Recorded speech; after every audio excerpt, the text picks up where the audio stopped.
सबको सत श्री अकाल, वाहिगुरु जी का खालसा, वाहिगुरु जी की फतेह। आप सबको बड़ी इंतजार थी कि प्रपोजल आई है, उसके ऊपर क्या किया है, क्या उसके बारे में कुछ तरह तरह के विचार चल रहे थे। कोई कुछ बोल रहा था, कोई कुछ बोल रहा था, लेकिन ये दोनों फोरमों की अब चर्चा होने के बाद ये फैसला लिया गया है कि जो सरकार ने प्रपोजल दिया है उस प्रपोजल की अगर उसे नाप तोल किया जाए तो उसमें कुछ नजर नहीं आ रहा। अगर इसको ध्यान से देखेंगे तो माननीय मंत्री जी कल ये बता रहे थे कि सरकार अगर एमएसपी की गारंटी दालों के ऊपर देती है तो हमारा 1.5 लाख करोड़ रुपया हमारी जेब से खर्च होगा, हमारे बजट के ऊपर बैठ पड़ेगा। और इसी के बराबर एक खेती माहर साउथ का प्रकाश कामारेड्डी जी के अनुसार केवल 1,75,000 करोड़ रुपया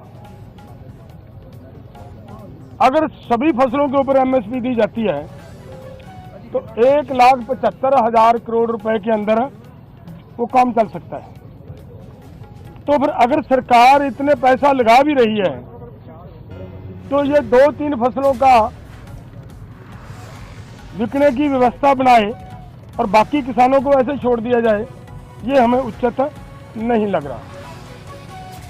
दूसरी बात मैं और एक कहना चाहता हूं, देखिए हमारी गवर्नमेंट बाहर से 1,75,000 करोड़ रुपए का पाम ऑयल मंगवाती है और वो सभी लोगों के लिए, मनुष्यता के लिए, इंसानियत के लिए बीमारी का कारण भी बन रहा है, फिर भी उसे मंगवाया जा रहा है। अगर यही पैसा 1,75,00,000 रुपया देश के किसानों को तेल बीज फसलें उगाने के लिए और उनके ऊपर एमएसपी की घोषणा करे सरकार और उसके ऊपर खरीदी की गारंटी बनाए सरकार, तो 1,75,000 करोड़ से उधर के पैसे इधर आ सकते हैं। तो मुझे कहीं पे भी ये नजर नहीं आ रहा कि सरकार के ऊपर कहीं से किसी तरह का बोझ पड़ रहा हो। अगली बात मैं ये कहना चाहता हूं कि जो मैंने कहा कि इसे अगर ध्यान से देखेंगे, स्टडी करेंगे तो इसमें कुछ नजर नहीं आ रहा। उन्होंने ये कहा कि उन लोगों को, उन किसानों को हम दालों के ऊपर और क्रॉप्स के ऊपर जो हमने 6 क्रॉप्स लिए हैं 5, उनके ऊपर हम खरीदी की गारंटी करेंगे जो डाइवर्सिफिकेशन कर दूसरी क्रॉप्स को छोड़ेंगे। और मेरा इसमें कहने का मतलब है ये उन्हीं को देंगे जिन्होंने धान को छोड़कर मूंग को लगाया होगा। अगर जिन्होंने धान को छोड़कर मूंग को नहीं लगाया, अपने आप नेचुरल मूंग की बिजाई कर रहा है, उसकी खरीदी नहीं होगी। तो इसलिए इन सभी बातों से ये निकल कर आता है कि इसमें से कुछ किसानों को लाभ होने वाला नहीं है। हमारी मांग है कि पूरे देश के किसानों की 23 फसलों के ऊपर हमारी सरकार एमएसपी अनाउंस करती है। जो 23 फसलों के ऊपर एमएसपी की अनाउंसमेंट होती है वो इन्हीं के ही सीएसीपी की सिफारिशों के ऊपर होती है।